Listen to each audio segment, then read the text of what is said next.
Welcome back to Heritage Parts Centre. We're in sunny Shoreham today. It is January and our Beetle is due to have its MOT. We were hoping to get this on the road and driving around for some of the shows that will be coming up early in the 2025 calendar. We've realised that after giving it a bit of a service and a tune, the carb that's on it is it's a bit of an old MP carb that's been on there probably since the Beetle was built, so it's a bit old. And it's just not sitting and idling very well. So each time we've tried to get it to idle, you kind of need to leave your foot on things, and I assume that the jets might be clogged up and it might need a bit of a rebuild. So instead of that, we're going to chuck one of our new trusted forced carbs on, and we're going to give that a go. These are standard 34 picked 1600 twin port, which is what we've got in this. Pretty good straight out the box, and we're going to get this fitted and see if she can fix all of our problems, really.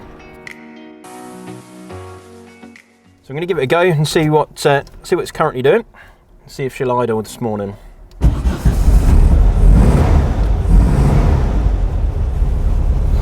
There we go. So it's coming on quite well. So we know that all the lines are cleared. We know the fuel pump's doing what it needs to do, and that's kind of as far as it gets. So the reason for my diagnostic is we checked the carb with the ignition on. You can tell that the auto choke's warming up. That's doing what it should be doing. We know it's getting good fuel.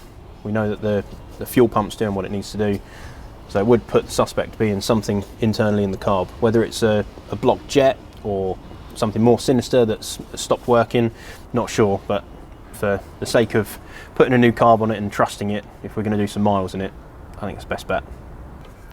So tools for the job: 13mm spanner, flat-headed screwdriver. That is all you need. I'm going to start by disconnecting the electrical parts.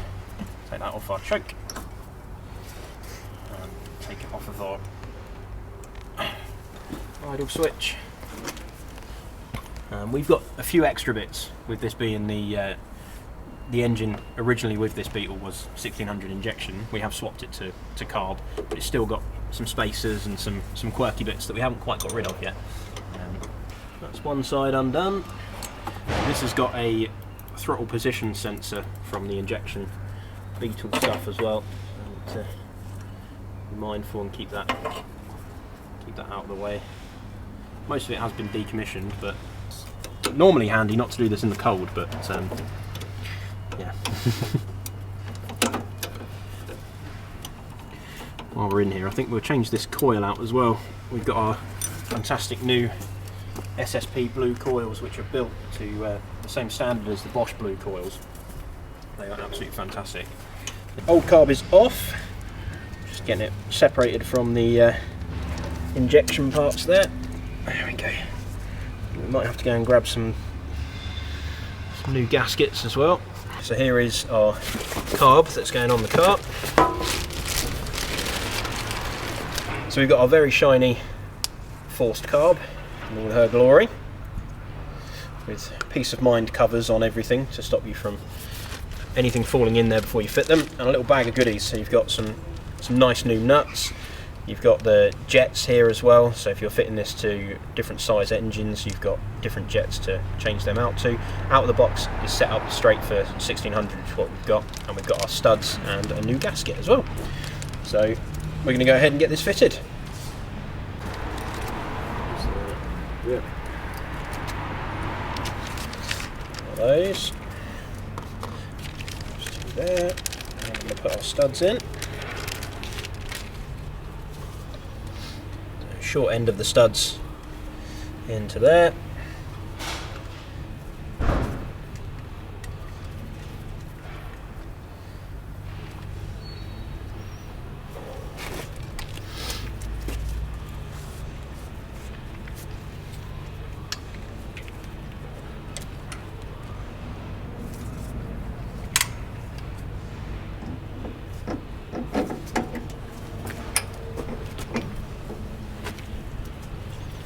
Okay, right, there are a couple of bits that you will need off of your old carb.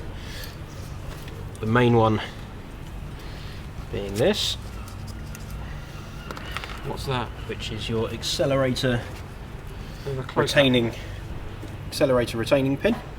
And that goes in down here and connects your accelerator onto the accelerator cable onto the carburetor itself. Access is a little bit limited So we're going to pop the cap off the distributor to help us make sure that we get these nuts threaded really nicely. Pop that down there, you can see that drops the leads out of the way, stops you from getting any tangles on your accelerator cable with your leads and things like that. You don't want to be going to fire this up and it gets stuck on. So let's put this one on first. Is that the front or the rear? This is technically the rear of the vehicle.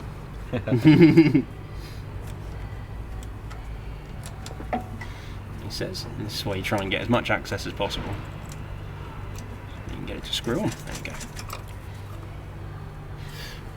That's that one. And we got our friend at the back on there. They have washers? They do not. No, these have a closing sort of self-sealing face on them. One less thing to lose. That's correct.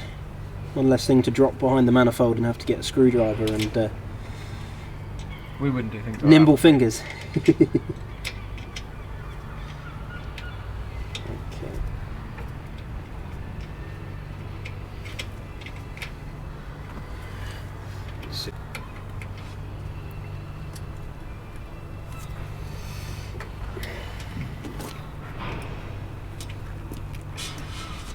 So when you do this at home, it will take 2 seconds to locate the bolt.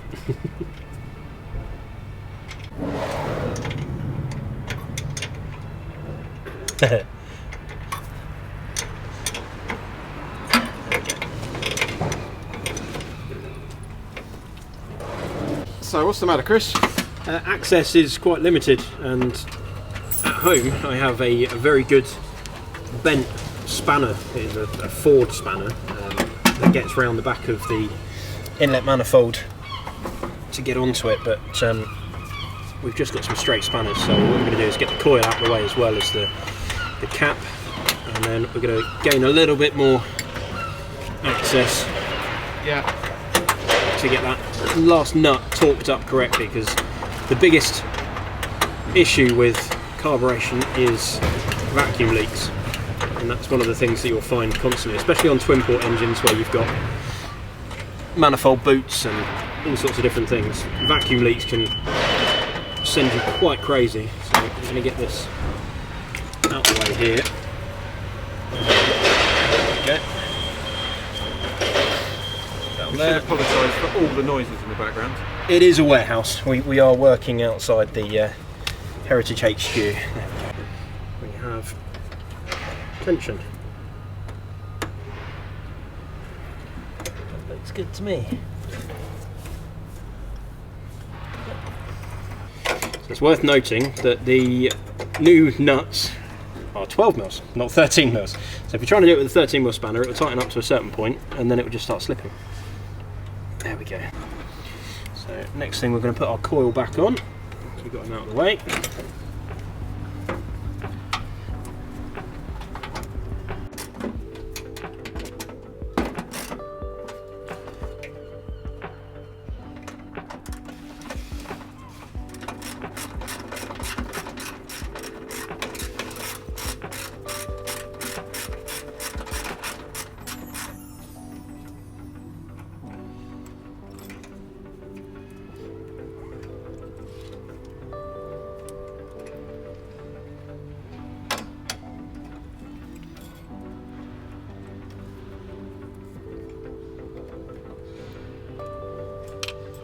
That's the accelerator cable, yeah?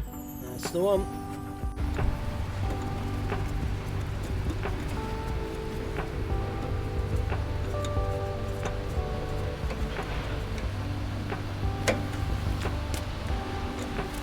That cap back on while it's there.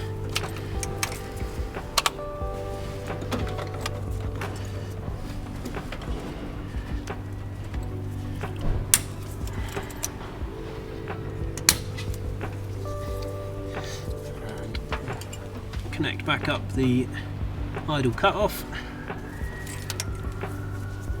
and connect up our auto choke round here.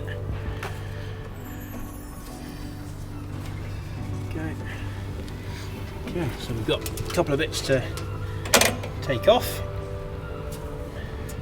which will be this off of here.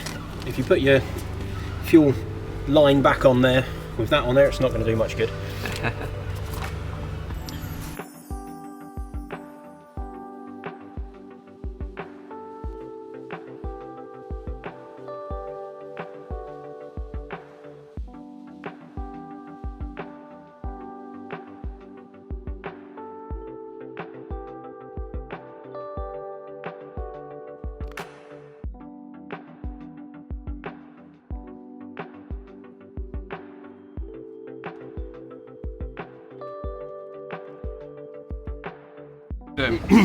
So just going to have a quick sanity check of our fuel pump here.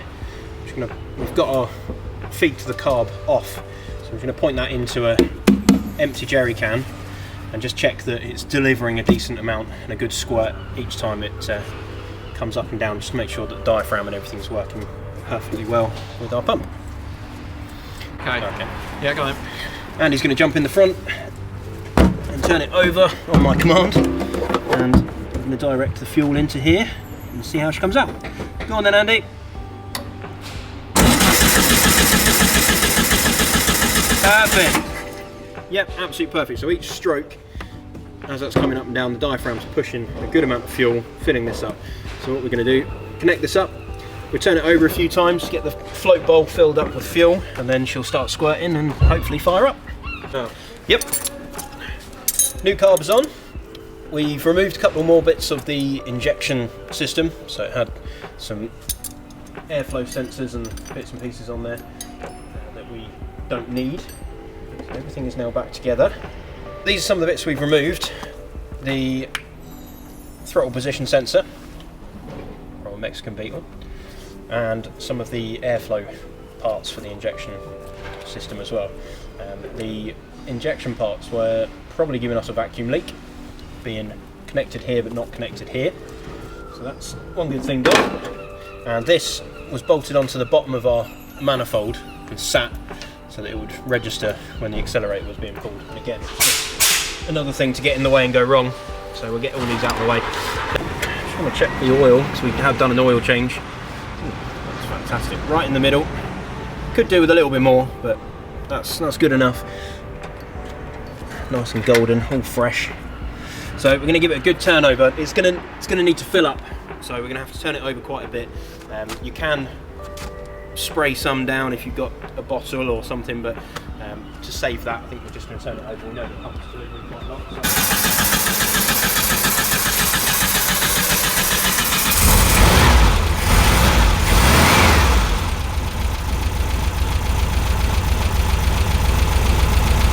This is my magic, out of the box.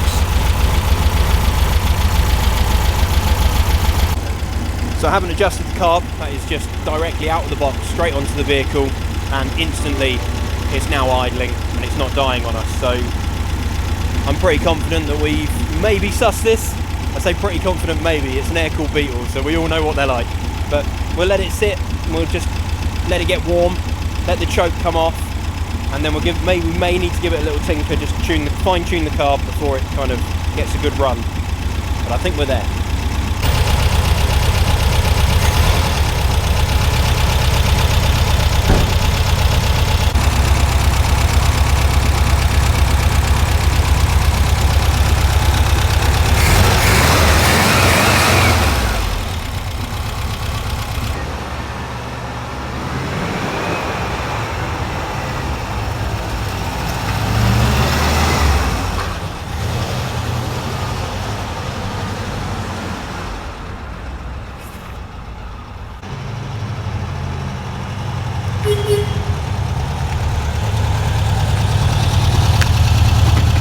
Fantastic. It's got a really good idle. It's gone through the gears well. A little bit of bogging down, so might need a little bit of fine tuning, but I'm pretty happy with that.